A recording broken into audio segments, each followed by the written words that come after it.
Mereka bilang ia mati pada 1937, tapi struktur yang ia bangun masih mengendalikan dunia sampai hari ini. Ia dijuluki arsitek kekuasaan yang bekerja dari balik tirai. Ia adalah orang pertama yang memiliki $1 miliar, dan semua bermula dari satu pria, John Davison Rockefeller. Pernahkah kamu berpikir kalau dunia ini sebenarnya dikendalikan bukan oleh presiden, bukan oleh raja, tapi oleh minyak? Minyak, cairan hitam yang tampak biasa, tapi dari situlah lahir kekayaan, perperangan, dan bahkan perbatasan negara.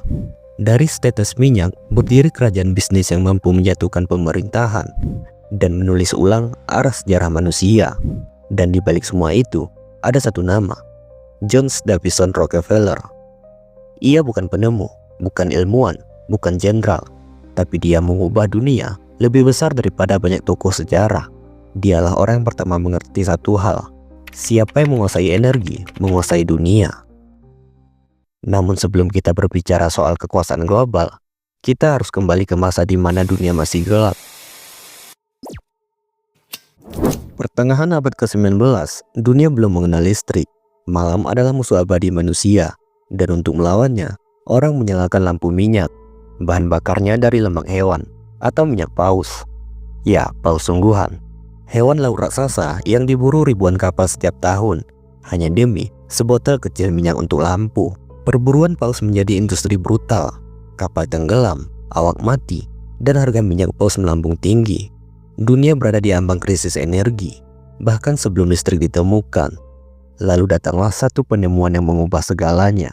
Tahun 1859, seorang mantan kondektor kereta api bernama Edwin Drake melakukan hal yang dianggap gila, mengebor tanah di Pennsylvania. Dari kedalaman bumi keluar cairan hitam, lengket, dan berbau tajam. Orang menyebutnya oil. Tidak ada yang tahu, penemuan sederhana ini akan membuka gerbang menuju era baru, era minyak. Minyak bumi bisa diolah menjadi kerosen, minyak tanah yang jauh lebih murah dan lebih terang daripada minyak paus. Dalam sekejap, dunia berubah. Malam-malam Amerika jadi terang benderang. Tapi seperti semua penemuan besar dalam sejarah, cahaya itu juga melahirkan bayangan. John Davison Rockefeller lahir di New York tahun 1839. Ayahnya seorang penjual obat ajaib keliling, sering menipu orang. Ibunya wanita saleh dan pekerja keras. Dari dua sisi keluarga itu, John belajar dua hal, iman dan strategi. Sejak remaja, ia sudah menghitung setiap sen, mencatat setiap transaksi, dan berkata, "Saya akan menghasilkan uang besar dan akan memberinya makna besar." Pada 1853, keluarganya pindah ke Cleveland, Ohio. Di sana ia belajar akuntansi, lalu pada usia 16 tahun bekerja sebagai pegawai kantor. Ketika Perang Saudara Amerika pecah, ia memasok bahan kebutuhan untuk militer. Awal modalnya pun terkumpul. Lalu ketika orang lain melihat minyak hanya sebagai barang dagangan, Rockefeller melihat sistem. Tahun 1870, Rockefeller mendirikan Standard Oil Company. Ia tak ingin menjadi salah satu pemain. Ia ingin menguasai papan catur. Dengan perhitungan dingin, ia menekan pesaing lewat harga rendah, menandatangani perjanjian rahasia dengan perusahaan kereta api agar mendapatkan tarif pengiriman murah, sedangkan pesaingnya ditarif sangat mahal, hingga membeli kilang-kilang pesaing satu persatu. Dalam 2 tahun saja, 21 dari 26 kilang di Cleveland jatuh ke tangannya, semua dengan satu alasan, efisiensi. Tapi di balik efisiensi tersembunyi monopoli. Rockefeller berkata, persaingan adalah dosa, yang dibutuhkan dunia adalah ketertiban. Ia tak salah, tapi caranya menciptakan ketertiban adalah dengan menghapus persaingan itu sendiri. Akhir 1870-an, Rockefeller sudah menguasai 90% penyulingan minyak Amerika. Ia mengendalikan bukan hanya harga minyak, tapi juga arah pasar global. Pemerintah mulai resah, koran mulai menulis tentang kerajaan minyak. Seorang jurnalis wanita bernama Ida Tarbell menantang Rockefeller dari jalur yang tak terduga, yaitu tulisannya. Ia memulai penyelidikan, menelusuri kontrak, transaksi gelap, intimidasi bisnis, dan kebangkrutan lawan. Ia menyebut Rockefeller kekuatan alam, tak terlihat, tak tersentuh, dan tak berhati. Karya Tarbell menjadi salah satu jurnalisme investigatif paling berpengaruh sepanjang sejarah, dan tulisannya memicu amarah publik. Surat kabar lain menyebutnya The Oil Octopus, gurita minyak yang menjalar ke setiap kota. Namun tangan Rockefeller terlalu licin untuk ditangkap. Tahun 1882, ia menciptakan sistem baru, Standard Oil Trust. Semua perusahaannya terlihat independen, tapi semua melapor ke satu pusat. Dialah orang pertama yang menciptakan trust system, cikal bakal korporasi global modern. Tapi kekuasaan semacam ini tak bisa bertahan selamanya. Tahun 1890 muncul Sherman Antitrust, undang-undang untuk melawan monopoli. Tapi Standard Oil masih terlalu besar. Butuh waktu lebih dari 20 tahun sampai akhirnya pada 1911 Mahkamah Agung memutuskan Standard Oil adalah monopoli ilegal. Perusahaan itu harus dibubarkan jadi 34 bagian. Di luar gedung pengadilan, publik bersorak seolah keadilan telah ditegakkan. Tapi di ruang kerjanya, Rockefeller hanya tersenyum tipis. Ia sudah memecah perusahaannya menjadi 34 bagian kecil dan memiliki saham di semuanya. Dan seketika nilai saham-saham itu naik 4 kali lipat setelah pemisahan. Ia jadi lebih kaya dari sebelumnya. Dunia mengira naga itu mati. Padahal mereka baru saja menumbuhkan 34 kepala baru. Beberapa dekade kemudian, pecahan-pecahan itu bergabung lagi dalam bentuk baru. Di pertengahan abad ke-20, muncul istilah The Seven Sisters. Istilah ini diciptakan oleh Enrico Matteo, kepala perusahaan minyak Italia, yang menuduh 7 perusahaan raksasa minyak barat menguasai cadangan minyak dunia. Siapa mereka? Exxon, Mobil, Chevron, Gulf Oil, Texaco, BP, dan Shell. 7 raksasa ini bekerja seperti satu entitas, berbagi wilayah operasi, dan bahkan keputusan politik. Harga global mereka tentukan, besar produksi mereka atur, kontrak negara-negara Timur Tengah mereka yang tulis. Inilah warisan Rockefeller dalam bentuk paling murni, kekuasaan tanpa wajah. Mereka bukan sekedar bisnis, mereka peta kekuasaan. Dan pusat peta itu Amerika Serikat dan Inggris, 2 negara yang kebetulan juga memainkan peran penting di Timur Tengah. Rockefeller wafat tahun 1937, namun pengaruhnya tidak ikut mati. Melalui Rockefeller Foundation, Cash Bank, dan lembaga seperti Council on Foreign Relations atau CVR, keluarganya ikut membentuk kebijakan ekonomi dunia pasca Perang Dunia Kedua. Mereka mendukung pembentukan PBB, Bank Dunia, dan IMF, lembaga yang kemudian menjadi pondasi tatanan global modern. Dunia tampak berubah, tapi pola kekuasaan tetap sama. Energi di tangan segelintir, keputusan di meja yang sama. Kita mundur sejenak. Minyak bukan muncul tiba-tiba sebagai kebutuhan. Dunia telah membangun panggung yang menunggu minyak untuk menguasainya. Revolusi industri menciptakan pabrik, kereta api, kapal uap, populasi kota raksasa, dan sistem perdagangan baru. Semua itu butuh energi. Dan dunia mulai haus energi seperti manusia haus oksigen. Ketika minyak muncul, ia bukan hanya solusi, ia adalah penguasa baru. Dan Rockefeller adalah orang pertama yang memahami hal itu. Ketika Perang Dunia I meletus, dunia pertama kali melihat bahwa perang modern membutuhkan minyak untuk tank, truk, kapal, dan pesawat. Inggris bahkan mengubah seluruh armadanya dari batu bara ke minyak, atas rekomendasi seorang tokoh bernama Winston Churchill. Tapi Inggris punya masalah, mereka tidak memiliki minyak. Setelah Perang Dunia I, Kekaisaran Ottoman runtuh. Negara-negara baru seperti Irak, Kuwait, dan Arab Saudi lahir bukan dari sejarah ribuan tahun, tapi dari garis di peta yang digambar di meja konferensi oleh diplomat Inggris dan Perancis. Mengapa?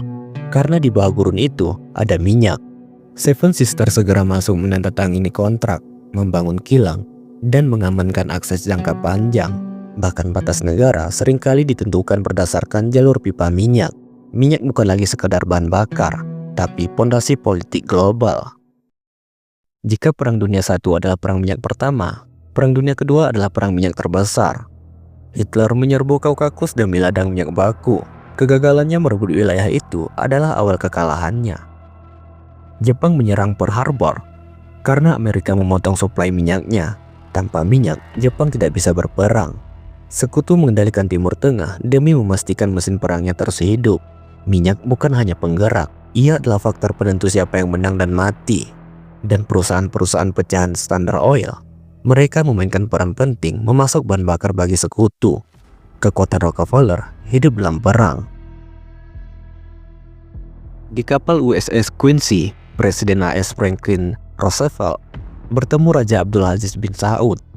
Dalam pertemuan itu lahirlah salah satu kesepakatan paling menentukan abad ini. Keamanan Arab Saudi ditanggung Amerika. Sebagai imbalannya, Saudi menjamin suplai minyak permanen ke Amerika. Itu adalah momen ketika Timur Tengah dikaitkan secara permanen pada sistem energi global. Ketika Mesir mempribumikan terusan Suez, Inggris dan Prancis menyerang Mesir untuk mengambil kembali kanal itu. Namun Amerika menekan mereka untuk mundur.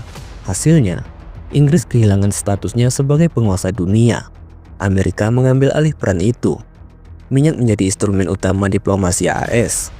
Untuk pertama kalinya dunia tahu Amerika menguasai minyak, dan itu berarti Amerika menguasai dunia. Pada 1948, berdirilah negara Israel di tengah kawasan kaya minyak yang dikuasai oleh Arab. Meski konflik Palestina-Israel terutama bersifat politik dan keagamaan, banyak analisis mencatat satu fakta menarik. Wilayah itu juga merupakan jalur energi vital dunia.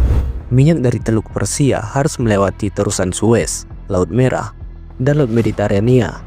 Semua area yang bisa terpengaruh oleh konflik tersebut. Setiap perang di sana, dari krisis Suez 1956, Perang 6 Hari 1967, hingga Perang Yom Kippur 1573, selalu mengguncang harga minyak dunia. Dan siapa yang paling diuntungkan dari fluktuasi itu? Perusahaan-perusahaan energi raksasa, sebagian diantaranya berasal dari The Seven Sisters. Keterlibatan mereka tidak selalu langsung, tapi pengaruhnya terasa dalam negosiasi, embargo, dan kebijakan energi global. Negara-negara Arab melalui OPEC melakukan embargo minyak terhadap AS dan sekutunya. Harga minyak naik 400%, ekonomi dunia kacau. Namun di balik kekacauan itu, AS melakukan langkah besar, Petrodollar System. AS membuat perjanjian dengan Arab Saudi bahwa semua minyak dunia harus dijual dalam dolar. Arab Saudi akan menyimpan surplusnya dalam obligasi AS, dan AS akan melindungi kerajaan itu. Hasilnya, permintaan dolar akan selalu tinggi. Sistem global bertumpu pada satu mata uang. Fondasi ekonomi dunia modern dibangun di atas minyak, dan jaringan finansial Rockefeller Bank, yayasan, think tank, berada di belakang arsitekturnya. Rockefeller sudah lama tiada, tapi struktur yang ia buat semakin kuat. Dari Perang Teluk 1991 hingga invasi Irak 2003, alasan yang dikatakan kepada publik selalu sama: keamanan, demokrasi, senjata pemusnah massal. Namun analisis energi berkata lain. Irak adalah salah satu ladang minyak terbesar di dunia.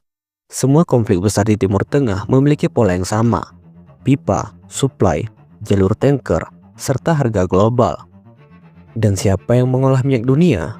Perusahaan-perusahaan turunan Standard Oil. Imperium Rockefeller 100 tahun setelah ia membangunnya. Dunia berubah, dunia menuju energi hijau. Namun ada fakta menarik. Banyak proyek energi hijau terbesar dibiayai oleh BV Ventures, Chevron Technology Ventures, ExxonMobil Low Carbon Solution, dan Rockefeller Brothers Fund. Dulu mereka menjual minyak, sekarang mereka menjual panel surya, baterai litium, dan masa depan hijau. Sistem Rockefeller tidak mati, ia hanya berevolusi. Kekuasaan hanyalah bentuk, energilah substansinya. Bayangan abadi John Davison Rockefeller wafat tahun 1937, namun ia tidak pergi.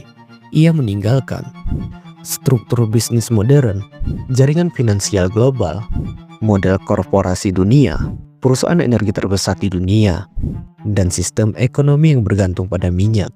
Ia bukan sekedar tokoh sejarah, ia adalah arsitek dunia modern. Dunia yang kita tinggali hari ini dengan cahaya malam, mobil, pesawat, perang, ekonomi global, semuanya berakar pada sistem yang ia bangun. Setiap kali dunia menyalakan lampu, bayangannya ikut menyala. Rockefeller telah mati, namun sistem Rockefeller masih hidup, masih mengatur, masih berkuasa. Dan dunia tanpa sadar masih bergerak mengikuti rancangan seorang pria yang lahir 2 abad lalu. Pria yang mengubah minyak menjadi kekuasaan, dan kekuasaan menjadi sejarah.